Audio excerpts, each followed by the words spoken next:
Hello दोस्तों, कैसे हो आप सब। तो देखिए, पहला टॉपिक है हमारा डेटा हायरार्की। पहले मैं ये बता दूं कि मैं सी लैंग्वेज का जो बेसिक है वो करवा रहा हूं, ताकि जो थर्ड सेमेस्टर में जो डेटा स्ट्रक्चर सब्जेक्ट है उसको करते हुए लोगों को, स्टूडेंट्स को कोई प्रॉब्लम ना आए।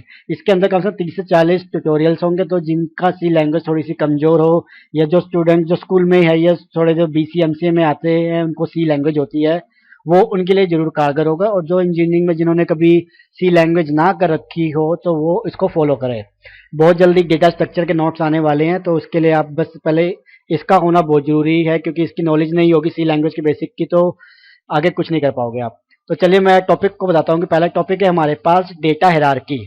अब डेटा हायरार्की क्या होती है, इसके अंदर हमने क्या किया, जो हमारा डेटा होता है, डेटा मतलब कोई मीनिंगफुल इंफॉर्मेशन, मीनिंगफुल इंफॉर्मेशन जिसका कोई मीनिंग हो, कुछ भी कोई सेंस बनता हो, वो इंफॉर्मेशन हमारी डेटा कहलाएगी। तो उसको हमने ऑर्गेनाइज किया। ऑर्गेनाइज का मतलब एक सिस्टमैटिक वे में अरेंज किया, दिखाने के लिए, यूज करने के लिए एक हायरार्किकल फॉर्म में। हायरार्किकल फॉर्म आपको मैं थोड़ा बाद में बताऊंगा, बस एक ये सोच लीजिए किसी तरीके से मैंने इस डेटा को ऑर्गेनाइज किया है।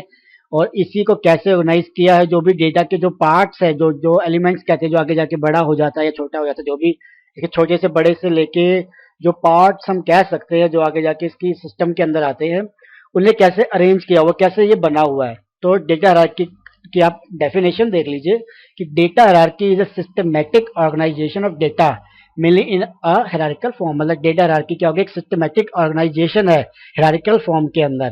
तो ठीक है, जो बेसिकली इन्वॉल्व करता है fields, records, files and so on, वो हम देखेंगे क्या क्या चीजें हैं। चलिए टॉपिक को आगे बढ़ाते हैं कि अब डेटा हायरार्किकल के अंदर डिफरेंट लेवल्स क्या होते हैं। तो सबसे पहले हम इसके अंदर देखेंगे, आती है बिट। बिट क्या होती है, देखिए बिट जो होती है डेटा की सबसे स्मॉलेस्ट यूनिट होती है कंप्यूटर के अंदर। हम कह सकते हैं सबसे स्मॉलेस्ट पार्ट, मतलब कहेंगे ना डेटा का क्या तो होगा बिट। और बिट की दो ही वैल्यू हो सकती है, या तो जीरो होगी या वन। समझे, मतलब बिट हमारी एक बाइनरी वैल्यूज लेता है, जीरो होगी या वन, इसके अलावा कुछ नहीं। एक कंप्यूटर को सिर्फ बिट लैंग्वेज समझ में आती है, सॉरी मतलब जीरो या वन ही समझ में आता है, उसे कुछ समझ में नहीं आता। उसे जोन सी भी लैंग्वेज डालोगे, उसे हमें कन्वर्ट करके उसे जीरो या वन की फॉर्म में रिप्रेजेंट करना ही पड़ेगा, तभी वो कंप्यूटर उस लैंग्वेज को समझ पाएगा। नेक्स्ट हम देखते हैं कि करेक्टर्स क्या होते हैं। तो करेक्टर्स क्या होते हैं, जैसा कि आप सोचो कि करेक्टर तो हमारे अल्फाबेट्स ही होते हैं, ए बी सी, नहीं। कंप्यूटर की लैंग्वेज में करेक्टर्स इनसे ज़्यादा होते हैं। जैसे कि करेक्टर हमारा हो गया alphabet A B C D to Z. एक इसमें डिफरेंस ये होता है कि ये स्मॉल लेटर में और एक अपर लेटर में इनका भी डिफरेंस होता है। इसे कंप्यूटर अपनी लैंग्वेज में किसी और तरीके से रिप्रेजेंट करता है। इनके अपने नंबर्स होते हैं, अलग अलग लैंग्वेज के हिसाब से वो होता है। साथ में कुछ स्पेशल सिंबल्स होते हैं दोस्तों, जैसे कि plus, minus, at the rate, ampersand, और भी जो हमारे कीबोर्ड पे आप देखोगे ना अलग अलग से दिखते हैं, जो हमें समझ में नहीं होते क्या होते हैं, ये सारे हमारे स्पेशल करेक्टर्स होते हैं।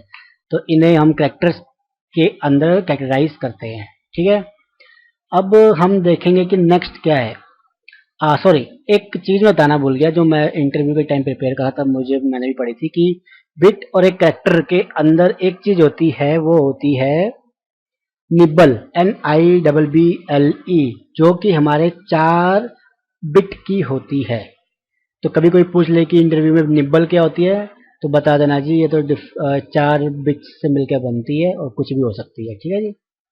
तो करेक्टर के अंदर एक चीज और थी कि ये 1 बाइट का होता है, यानी कि 8 बिट्स का, हमारा 1 बाइट 8 बिट के इक्वल होता है।